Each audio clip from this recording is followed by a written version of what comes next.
How do we connect with the next generation sitting around our dinner tables and across from us at work when it feels like inevitable generation gaps are putting miles between us? You know, as a Gen X mom of 2 boys and who are Gen Z, working with baby boomers and millennials, I am so excited about my next guest. And don't worry, he's going to unpack all of these terms for us. Joining me now is Dr. Tim Elmore, renowned leadership expert and author of A New Kind of Diversity. Welcome to 100 Huntley Street, Tim. Oh, Laura, it's great to be with you. Thanks for having me. Oh, it's our pleasure. You know, I am just diving into your book. I'm loving it. I'm getting so many insights. Now, like Tim, you've spent the last 40 years working as a leadership expert with corporations like Coca-Cola, Chick-fil-A, also top universities like Stanford and Berkeley, and major sports teams. Why did you feel the need to take a deep dive on the topic of generational diversity? You know, it's a great question. I think the best way to answer it is probably with an analogy. I feel like I see 4 or 5 generations at work together, or at least trying to work together, and we're feeling that we're so different. We're not willing to put the work in on building the bridge, and we tend to build a wall with people unlike us. So I always say, imagine you're to hop on an airplane. You're to fly over to China or Germany or any other country.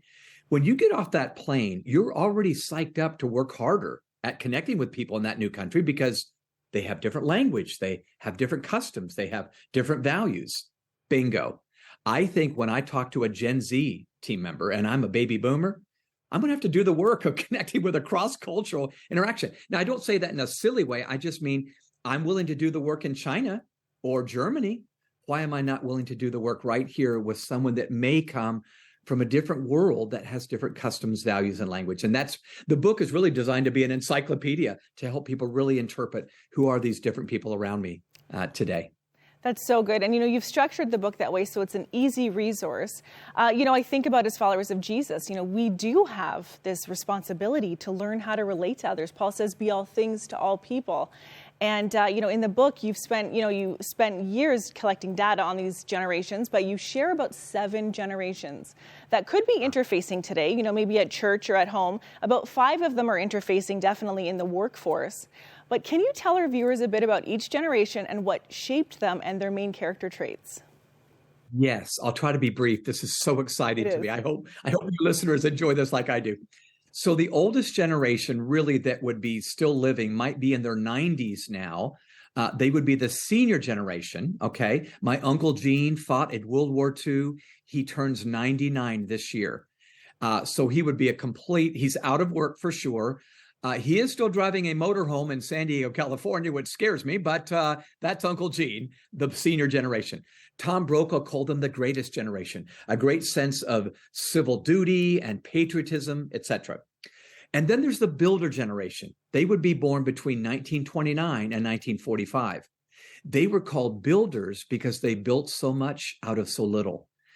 They lived through the Great Depression as they were being formed as children, World War II.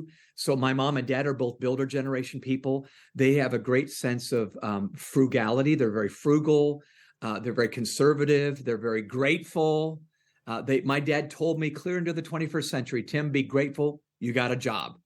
I said, Dad, I started the company. Well, just be grateful that you have that job. So that was the builder generation. And I love that spirit. Then comes the baby boomers. I'm one of those. Baby boomers were born between 1946 and 1964. We were called boomers because 9 months after World War II was over, the maternity wards filled up. There was a boom of babies. In the US, there were 76.4 million kids born. I'm sure in Canada, there was a boom of babies after World War II as well. So the boomers were called boomers because of the size of our generation, but we felt large and in charge growing up in the 50s and 60s and some of the 70s.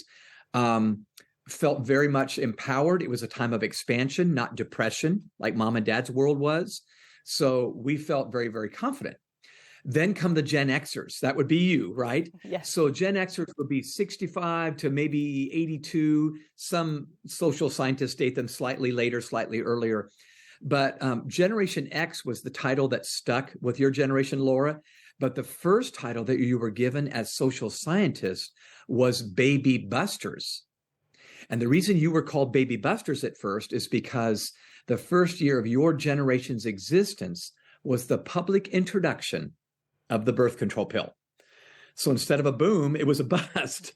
And in the US, I know it may be different in Canada, but there was the Roe v. Wade legislation. So it was a shrinking population, not a booming population. It was a time of a little bit more cynicism, a little bit more skepticism. The Vietnam War was going on, which made people wonder, is it really doing okay? Are we doing okay over there? We started seeing footage on the news that said maybe not. Then we and the US had the Watergate scandal. So it was a little bit more skeptical and cynical days of our lives. So in the 80s and 90s, you have the millennials being born, and we've been talking about them for 15 years, and sadly throwing them under the bus for 15 years. Please forgive us, millennials. But millennials were called millennials because they'll spend the entire adult life of their lives in the new millennium, in the 21st century. So 80s and 90s kids, I believe they bring with them the life narrative. Life is a cafeteria. So think with me for just a minute. In the same way that you go to a cafeteria and you grab a plate and a tray and you make up your meal tailored for your taste buds, this is the world that millennials are in as young professionals. My two kids are great examples. They stopped buying compact discs years ago to get their music. Why would they buy a CD? There might be 5 songs I don't even like on that CD, right? So I get one song at a time. I form my own playlist on Apple Music, Spotify, whatever. It's a cafeteria. They'll make educational decisions this way. They'll graduate from high school and go to 2 or 3 different colleges for 1 degree. And one of them's overseas, And you and I both care about this. They'll often make spiritual decisions this way. Yeah. A little bit of Jesus, a little bit of Buddha, a little bit of Oprah, a little bit of this and that. Shake it together. I've made it my own faith. There's no one truth source, but this God really likes me. So I'm kind of having fun here, but this is the free agent mindset that they have brought into the workforce. Then there's Generation Z. They would be the youngest team members on a team. They're called Generation Z, following Generation Y or the millennials. Some call them the coronials because they're entering their career at a time of the coronavirus and COVID-19. Many of them have told me in a focus group, I feel I've been postponed. I feel I've been penalized. So Gen Z would bring high agency, high anxiety. Laura, we talked about this just before this show began. High agency, they've got a smartphone in their hand, and so they're asking Google questions that kids used to ask mom and dad. But then high anxiety, the mental health issues that I think have been brought on by that same smartphone. So on one moment, they may go, I don't need you. On the next moment, they might say, I desperately need you. And then finally, the alpha generation. Those are the children, the youngest kids today that we're measuring. Those would be elementary school and below. And my gosh, just think for a moment. If you're 6 years old today, half of your life has been COVID-19. So they've not been socialized as quickly as other kids might have been in past generations. We're going to need to help them catch up socially, emotionally, spiritually, I think, because we've just been quarantined for quite a while. So anyway, that's a rundown of the generations and why they might have a little bit different narrative as they come into the workplace. Oh, well, I think there's so many people watching right now of those different generations going, aha, like, I get it. I get it what's happening with my friends or colleagues or kids or parents. I think something that we see often throughout all of the generations is stereotyping. And, I tend to see it more myself on social media connected to some stereotyping happening towards Gen X, towards millennials, and towards Gen Z. What are some of those common stereotypes out there about each of those 3 generations?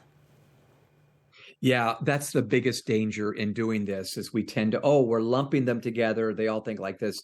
So the goal clearly, as you know, Laura, is not to stereotype, but to understand. But here are the common stereotypes that I see.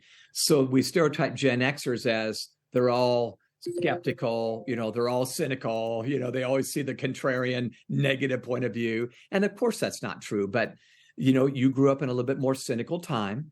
For millennials, have you ever heard this one? Those narcissists, they're all narcissistic, they're all into themselves and their selfie and so forth. And while there are selfies out there, they're not all narcissistic. We know better. And then for Gen Z, oh my gosh, I hear this all the time. Those fragile snowflakes, they're all fragile snowflakes, and you go, oh my gosh, that's not even fair. So here's what's interesting. None of us like to be stereotyped, do we? Of course not. So why do we do this on others? Well, I think we're not willing to do the work. We build a wall naturally in our amygdala in our brain rather than a bridge and prepare to do the work. So again, my hope is to help churches, families, workplaces do the work to say, I'm not only going to do more than tolerate you, I'm going to bring out the best in you so that you can add value to me as well as vice versa. That's my hope in the end. I think that's what you're helping people understand and move forward to living out. As followers of Jesus, we do bear that responsibility, as I said, to lift up the next generation. And you use this term in the book about having the next generation stand on our shoulders. As someone who has a faith, what do you think about God's call on us to do that, to raise up the next generation? And what can that look like in our day-to-day? Yeah, I absolutely believe it's our calling for every elder generation. So you and I are both growing older. Well, everybody is, but you and I feel it these days, don't we? Yep. I think part of our job description, whatever that job is to reach back and pull them up. So we teach leadership with images. One of our images, Laura, is called the Joshua problem. The Joshua problem. So check this out. We all know that 4,000 years ago, the greatest Jewish leader in the world was a guy named Moses, right? Okay. If we haven't read the book, we've seen the movie. Okay. So Moses was called by God to lead the people of Israel out of bondage in Egypt into the promised land. But we all know Moses didn't finish the job. He gets up right to the banks of the Jordan River, and God says, stop. Fortunately, he'd been pouring into a next generation leader by the name of Joshua, who 2 weeks later grabs the reins of leadership, crosses the Jordan River, and city by city by city, Joshua begins to take the promised land with the people of Israel. Here's the Joshua problem. Joshua, when he passes away, had never turned around and found another Joshua. If you read the pages of the book of Judges and the Pentateuch, you see that Joshua never returned the favor that Moses had done for him. And so when Joshua passes away, the nation of Israel goes into the worst period of her history. It's called the period of the Judges, where twice we read in that book, and there was no king in Israel, and everyone did what was right in his own eyes. So it wasn't that God didn't love them. It wasn't that God didn't give them his truth. It was that they hadn't reached back and finished the job of preparing the next generation. And today, my fear is we've done a lot better job protecting our kids than preparing our kids. So we've just got to do this. And thanks for allowing me to wave the flag on this show and say, come on, folks, let's get with it here. Well, I love it, Tim. And it's a reminder, right, for a lot of people to be Moses to Joshua. Be that person, answer that call that God has on you to raise up the next generation. Tim, I've had so many big moments in my heart today listening to you. I am so thankful for you and for this incredible book you have written, A New Kind of Diversity. Thank you for being with us today, Tim. It was my honor. Thanks. We'll talk soon.